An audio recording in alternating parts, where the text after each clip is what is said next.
Welcome back to the latest episode of Conference Chatter TV, where I pick every game in the Big 12 this college football season.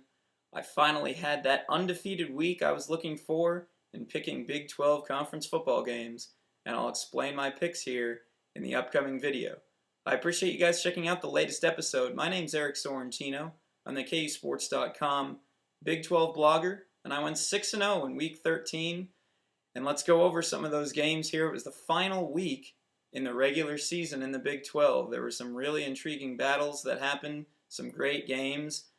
None bigger than Oklahoma 47, Oklahoma State 41. Now, I went with the Sooners, and I felt like I got some flack for picking them. I felt like it wasn't the most popular pick, but I had a feeling that OU would come through, and they did just that.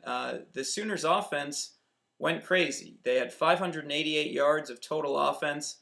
That's something before the game that I thought that the OU offense could exploit an Oklahoma State defense that was decent but was prone to the big play, and we saw plenty of big plays from the Oklahoma offense.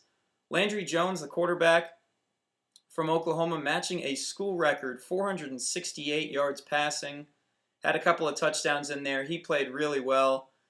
And this was just a really, really back and forth, quick pace, exciting game. I suppose that's why they call it Bedlam. There were 3 touchdowns in a 33-second span in the fourth quarter. This one was just going back and forth, very high-scoring affair, and it was a really, really good game. One of the things I said before the game was I thought the OU defense would do just enough to hold Oklahoma State, and they sort of did. They held quarterback Brandon Weeden to 257 yards.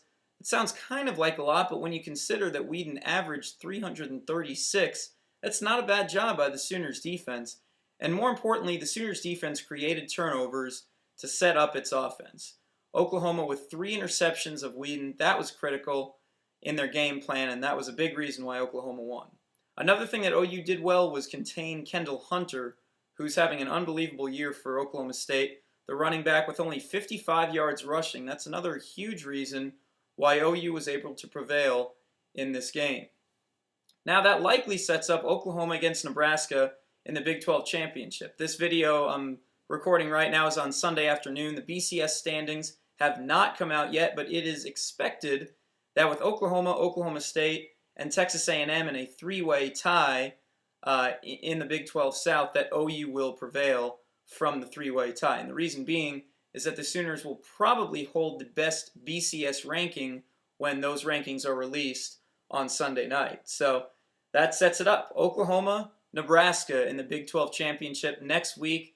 That's what it should be. It's going to be a really nice matchup. These two teams have not met yet this regular season. So I'm really curious to see that game next week. And I feel like the Sooners may temporarily be America's team in Cowboys Stadium next weekend in Arlington, Texas. And the reason for that is because obviously Nebraska playing in the last Big 12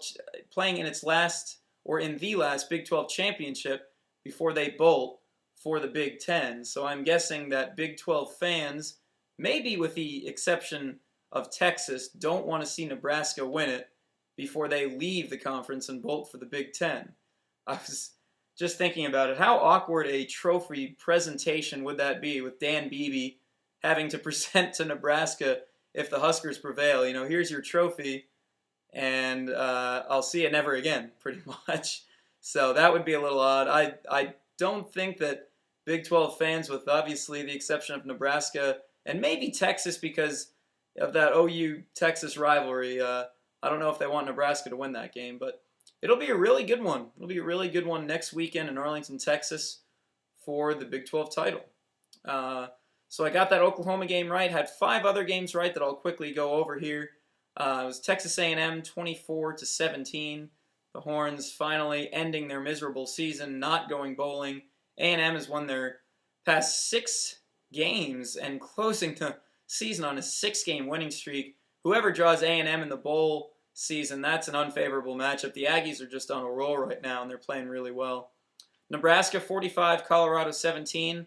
Huskers taking care of business at home, clinching the North, and representing the division in the Big 12 Championship.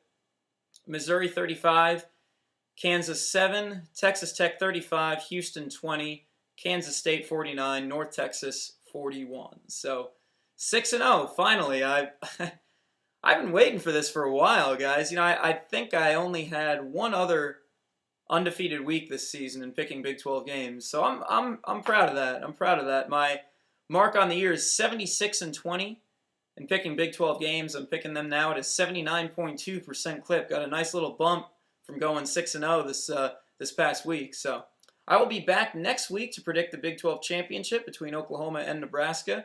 Not quite sure who I'm taking yet, so feel free to comment on this YouTube and tell me who I should take in that game.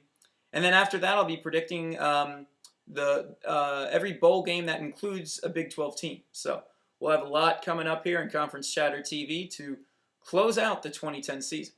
For now, that's all I have. I'll be back next week. I'm Eric Sorrentino. I am out, and I'll talk to you again next week. Thanks a lot.